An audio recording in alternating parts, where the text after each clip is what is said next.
Marinha dos Estados Unidos revela ambicioso plano de Couraçados da Frota Dourada. Wow, it's beautiful. It's the first renderings of what we're doing.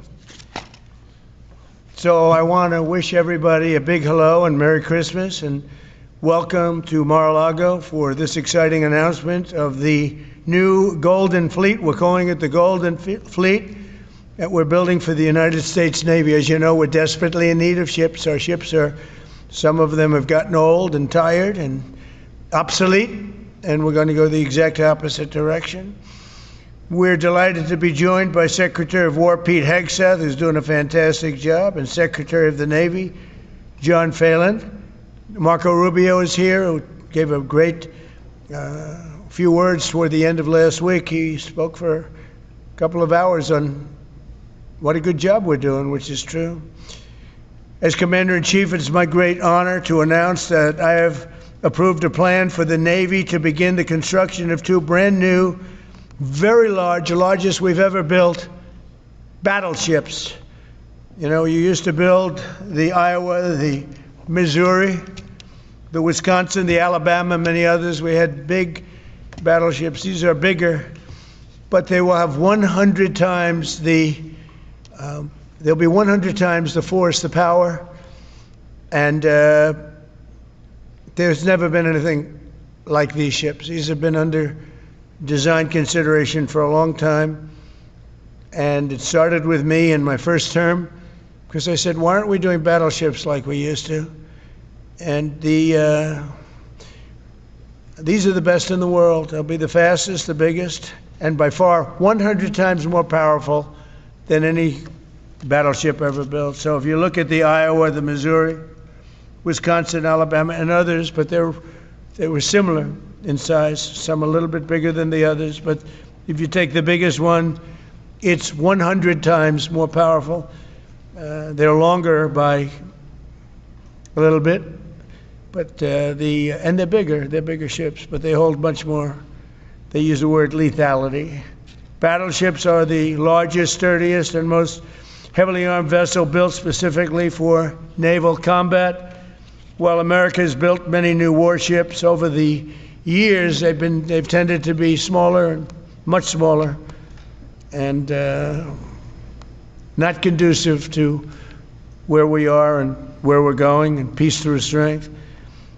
But including, we've been building aircraft carriers. We're going to be upping that also. We're going to be going to a superior aircraft. We have the Ford class. We're going to be upping that to a different class of aircraft carrier.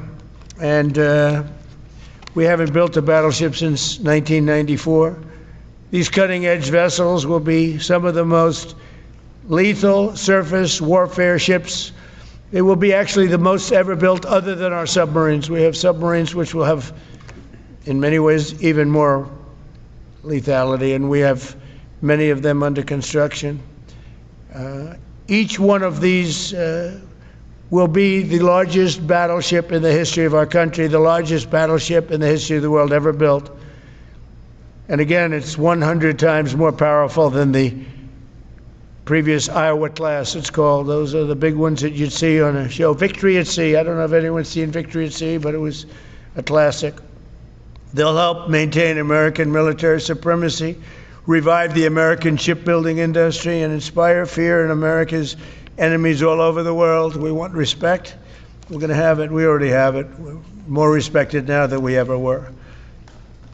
A year and a half ago, they laughed at us. Now they respect us again at levels that they've never respected us. We envision that these two ships, we're talking about 10, but we're going to start with 2, and we're going to quickly morph into 10. And ultimately, we think it's going to be anywhere from 20 to 25 of these. But we're starting with the first 2 immediately, and we're going to then be very quickly involved with, I think, we're going to do another 8. And then we're going to ultimately and pretty quickly have a total of about 20 to 25. We'll make that determination. We envision that these ships will be the first of a whole new class of battleships to be produced in the years to come. From Theodore Roosevelt, the Great White Fleet, you remember that, the Great White Fleet, to the legendary USS Missouri, whose massive guns helped win World War II. America's battleships have always been unmistakable symbols of national power. We stopped making them for whatever reason, I don't know. And I want to congratulate John Phelan, who is your secretary of the Navy. He came to me the first day we met. He talked about battleships, and I said, "You're absolutely on the right track." He said, "Why are we doing other things? We have missiles, which are much more expensive." By the way, these battleships have tremendous numbers of missiles, but they also have guns.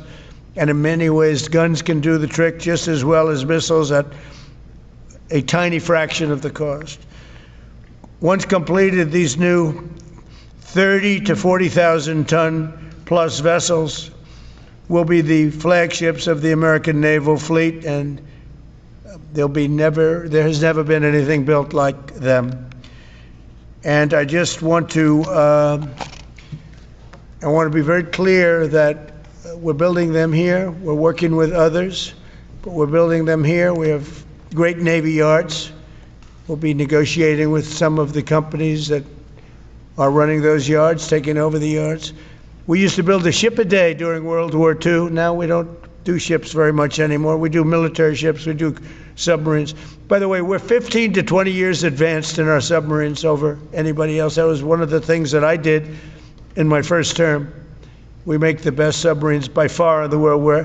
We're at least 15 years advanced ahead of anybody else in submarine development. Most powerful, that's right, the most powerful weapon anywhere in the world, undetectable. So the battleships are going to be armed just in terms of guns and missiles at the highest level. They'll also have hypersonic weapons, many hypersonic weapons, state-of-the-art electric rail guns, and even the high-powered lasers that you've been starting to read about. We have lasers where you aim the laser at a target, it just wipes it out. We're going to have, there'll be the most sophisticated lasers in the world, and the most sophisticated laser in the world will be on the battleships that we're building. They'll also carry the nuclear arms, sea-launched cruise missiles currently under development, which will be instituted pretty quickly, but they're under development and they've proven to be extremely lethal. The U.S. Navy will lead the design of these ships along with me, because I'm a very aesthetic person, alongside our partners in American industry, and we're going to have Pete Hegseth and Marco and a lot of very talented people involved, but a lot of it's already been done. We've been doing this for months. The construction will create thousands of American jobs. We're going to have the jobs be created. I mean, already we have factories being built unrelated to this, although AI will be a big factor when it comes to these ships. They'll be very AI controlled. Today's announcement is yet another step in our mission to make the United States Navy stronger than ever before. Again, when you talk about 100 times the power of these massive ships that we had years ago, it's pretty amazing. And next week, I'm going to meet with the defense prime contractors. I'm going to meet with them here, Florida. And we're going to be talking about production schedules because they're too slow. We have many countries, allies, that are wanting to buy. We make the greatest equipment in the world by far. Nobody's even close, but they don't produce them fast enough. So we're going to be meeting with them to talk about the production schedules. We're going to have strong production schedules. And the only way they're going to be able to do that is to build new plants. Even with the F-35, we have many people who want the F-35 fighter jet, and it takes too long to deliver them to allies or to ourselves. It takes too long. The only way they're going to be able to deliver them is if they build new plants. They don't want to build new plants because that's expensive. So we're going to be discussing production schedules. We're going to be discussing CapEx spending. We'll be discussing the pay to executives where they're making $45 and $50 million a year and not being able to build quickly. They're going to make that kind of money. They have to build quickly. Again, we make the best equipment in the world, but they don't make them fast enough. And we're going to be also discussing dividends. We want the dividends to go into the creation of production facilities. So we'll be talking about all CapEx, dividends, and the pay. We're also going to be talking about buybacks. They spend so much money on buybacks. They want to buy back their stock. I don't want them to buy back their stock. I want them to put the money in plant and equipment so they can build these planes fast, rapidly, like immediately. I mean, I have sold more planes than any president by far, times probably 20. So every time I go someplace, I sell 100 planes. That includes commercial planes, Boeings, etc., but it also includes fighter jets. And I'm always having to say 5 years, 6 years, 7 years, helicopters, Apache helicopters, many years. India bought them. They want to get them. They don't want to wait a long time. So we don't want to have executives making $50 million a year, issuing big dividends to everybody, and also doing buybacks. And then they say, well, we don't have the money to build a plant. They got to build plants. Plants to make F-35s, plants to make helicopters, plants to make the F-47 new jet. And that's it. And that's what I'm going to be talking to them about. They're going to start spending money on building airplanes and ships and the things that we need, not in 10 years and 15 years. We need them now.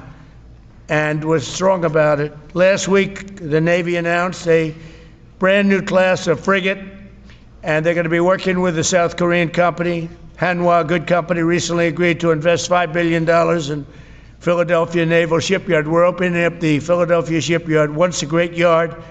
Now it was a long time ago decommissioned, but now it's reopening. Working with the Navy and working with private companies. The record-setting defense bill I signed last week authorized $26 billion to build new ships, including destroyers and various others. We already have a lot of submarines, as you know, under construction. We're building a lot of submarines. I tell you, to be exact, we have right now 15 submarines under construction or ready to start. And we have, again, the greatest submarine in the world with our technology, like they talk about chips. Well, I would say submarines are a bigger deal than chips. We're at least 15 years ahead of any other competitor. China, Russia, nobody can come close. We're also building right now 3 large aircraft carriers in addition to the ones we have. And we have, actually, interestingly, we have a lot of submarines. How many submarines do we have now altogether, approximately? Huh? Today. What? Over 30. We have over 30.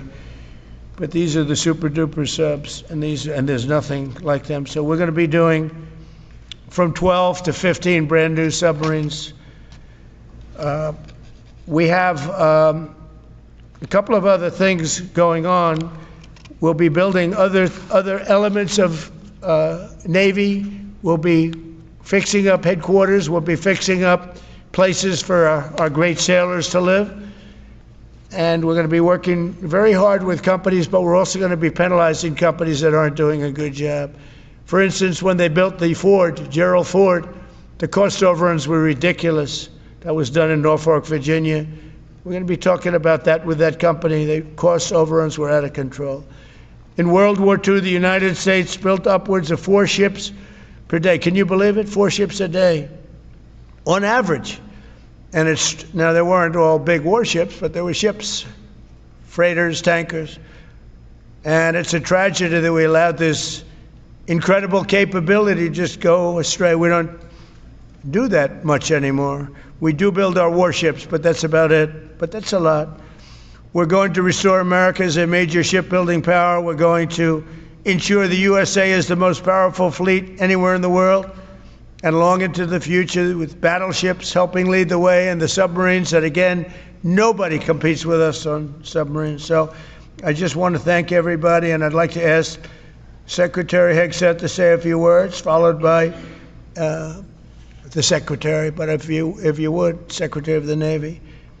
Este site pode ajudar você a melhorar sua leitura e compreensão auditiva em inglês. Com inteligência artificial, ele divide as frases em partes menores e fáceis de entender. Na ferramenta de reprodução, você pode ajustar a velocidade, pausar ou voltar para entender cada frase. O site oferece tradução para 20 idiomas, facilitando o aprendizado.